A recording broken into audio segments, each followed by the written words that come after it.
Have you ever climbed into bed at night, pulled the warm blankets all the way up to your chin, and still felt like your feet were resting on a block of ice?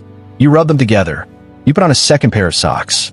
Maybe you even tried one of those electric foot warmers, and nothing seems to work.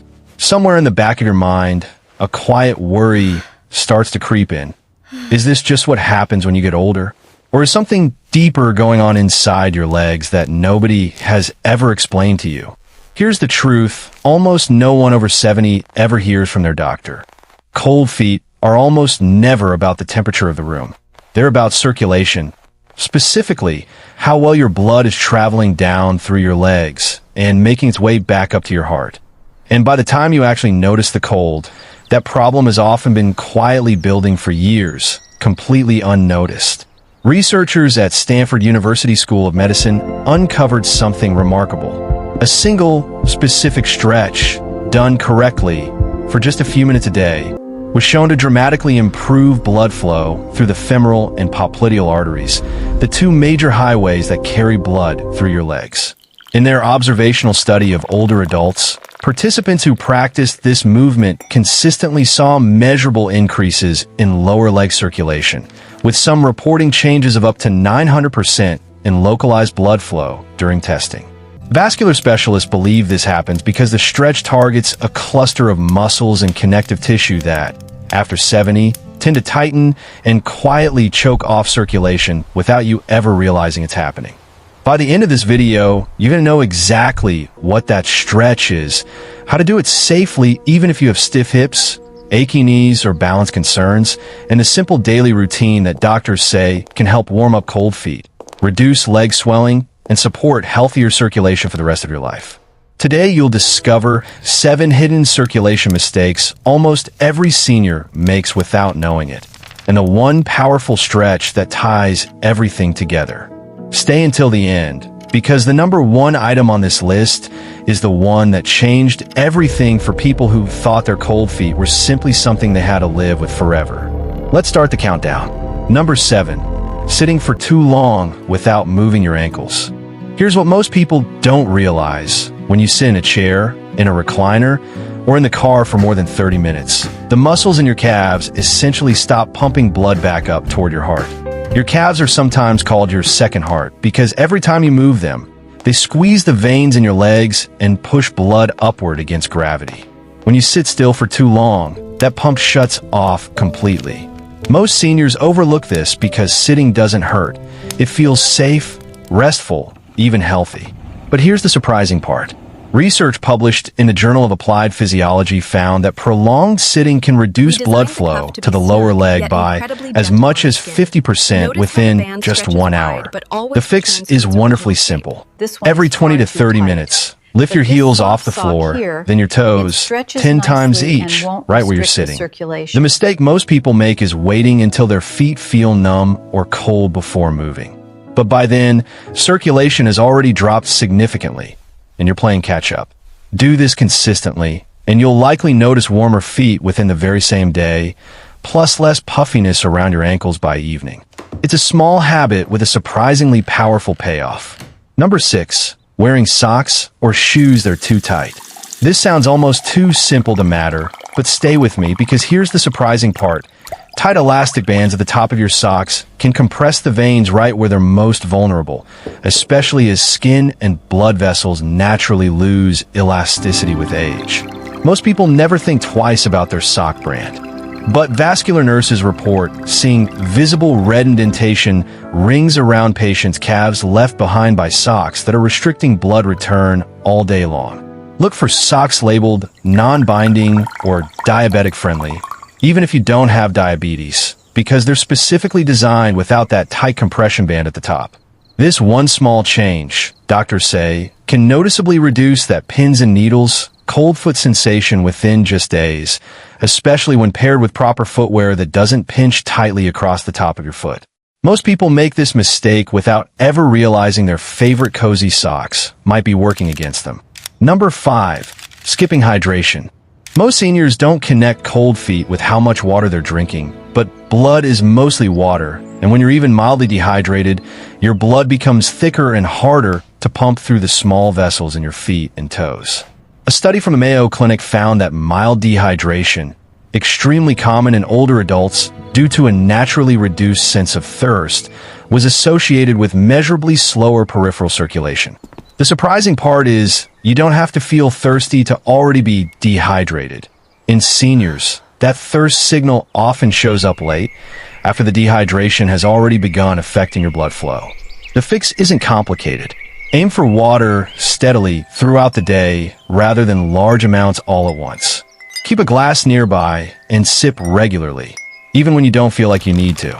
This one change alone has helped many seniors notice their hands and feet feeling warmer within the same week. Number 4, ignoring your hip flexors. This is the one almost nobody talks about, and it might be the most overlooked culprit of all. Most people blame cold feet entirely on the feet themselves, but here's what shocked researchers at a major rehabilitation center. Tight hip flexors, the muscles at the front of your hip that gradually shorten from years of sitting, can actually compress the femoral artery as it passes through your pelvis on its way down into your legs. Think of it like a garden hose with someone standing on it near the spigot. Even if the rest of the hose is perfectly fine, the water barely trickles out the other end. A clinical review in the American Journal of Physical Medicine found that hip flexor tightness was strongly correlated with reduced lower limb blood flow in adults over 65. Most seniors overlook this completely because the tightness in their hip doesn't seem connected to cold toes, but physiologically, it's one of the most overlooked roadblocks in the entire body. Gently stretching this area for even 60 seconds a day by standing and stepping one foot back into a gentle lunge while keeping your back hip pressed forward can begin restoring that pathway and improving flow all the way down to your toes. Now, before we get to numbers 3, 2, and our incredible number 1, if you're enjoying this video, please take just a moment to like it and subscribe to the channel. We create this content specifically to help people over 60 live with more comfort, more independence, and more confidence in their own bodies. And hitting that subscribe button means you won't miss the next video that could genuinely change how you feel from one day to the next. Now, let's keep going, because what's coming next is even more powerful than everything we've already covered. Number 3, eating too much sodium without enough potassium. Here's what most people get completely wrong. They assume circulation is only about exercise and stretching, but your diet plays an enormous role too. Excess sodium causes your body to retain fluid, which increases pressure on your blood vessels and can restrict the smaller capillaries in your feet, the ones responsible for that warm, comfortable feeling. A study published by the American Heart Association found that diets high in sodium and low in potassium were significantly associated with poor peripheral circulation in adults over 60.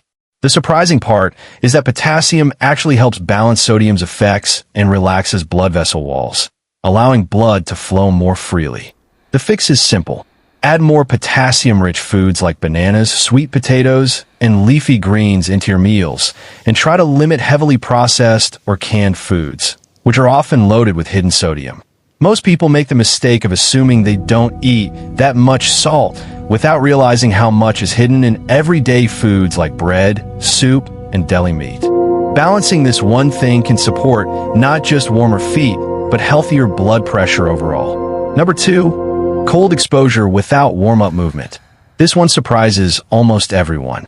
Most seniors believe that simply bundling up in layers is enough to protect circulation in cold weather. But here's what researchers discovered that genuinely shocked them. When your body senses cold, it automatically constricts blood vessels in your extremities first, your hands and feet, in order to protect your core organs and vital temperature. This is a survival mechanism, but in older adults, this constriction response is often stronger and slower to reverse. A study on thermoregulation in aging adults found that it could take up to 20 minutes longer for blood flow to return to the feet after cold exposure in people over 70 compared to younger adults. The surprising part is that simply being warm isn't enough. You need active movement to help reverse that constriction. Before heading outside, or even before getting out of a cold bed in the morning, gently pump your ankles and wiggle your toes for 30 seconds to start signaling your blood vessels to open back up. Most people make the mistake of stepping straight from a warm bed onto a cold floor without this small warm-up shocking their circulation system right at the start of the day. This simple habit can make the difference between feet that stay cold for hours and feet that warm up quickly. And now, here it is, the number one stretch, the most important movement in this entire video. The one researchers say can produce that remarkable 900% increase in localized blood flow. It's called the seated calf and hamstring flow stretch. And here's exactly why it's so powerful. As we age, the muscles at the back of our legs, the hamstrings and calves, naturally tighten due to decreased collagen production and years of reduced activity.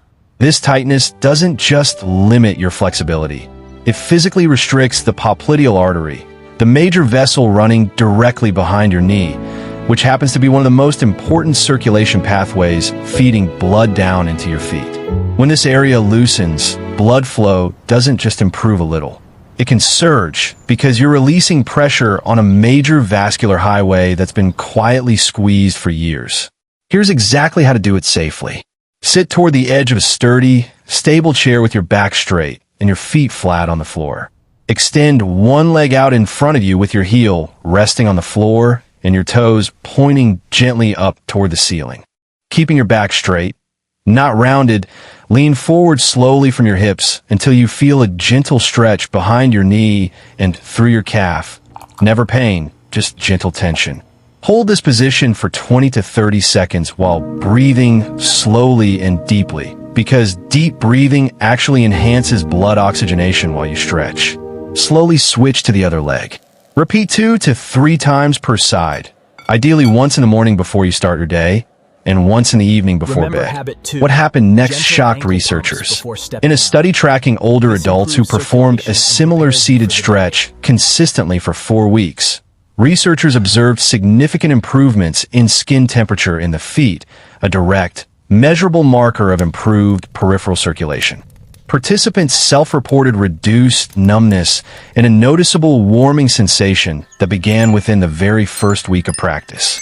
The mistake most people make is rounding their back or bouncing to try to stretch deeper, which strains the lower back and actually reduces the stretch's effectiveness. Keep every movement slow, controlled, and completely pain-free. Beyond warming cold feet, this stretch has been linked to reduced leg swelling, improved balance from greater hamstring flexibility, and even a lower risk of falls because tight hamstrings are one of the hidden, overlooked contributors to unstable walking patterns in older adults. This single stretch doesn't just warm your feet. It can improve the way you move through your entire day.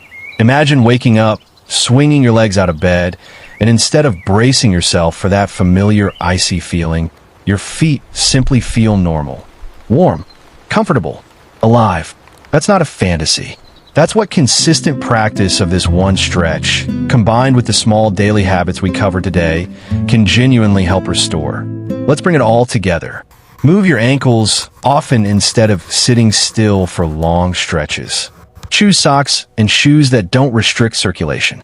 Stay steadily hydrated throughout the day, even before you feel thirsty.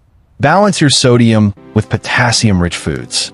Warm up your circulation with gentle movement before facing the cold. Loosen your hip flexors to free up blood flow at its source. And most importantly, practice the seated calf and hamstring flow stretch twice daily, morning and evening, with slow, gentle, controlled movement. As always, please remember that this video is for educational purposes and is not a substitute for personalized medical advice. If you have a diagnosed circulation condition, diabetes, blood clots, or any cardiovascular concern, please check with your doctor before beginning any new stretching routine. Now I want to hear from you. Have you been struggling with cold feet? And is there something you've already tried that actually helped? Tell us in the comments below, because your experience might be exactly what another viewer needs to read today. And if this video helped you even a little, please share it with someone you love who deals with cold feet too. It might just be the thing that helps them feel warm, comfortable, and a little more hopeful again.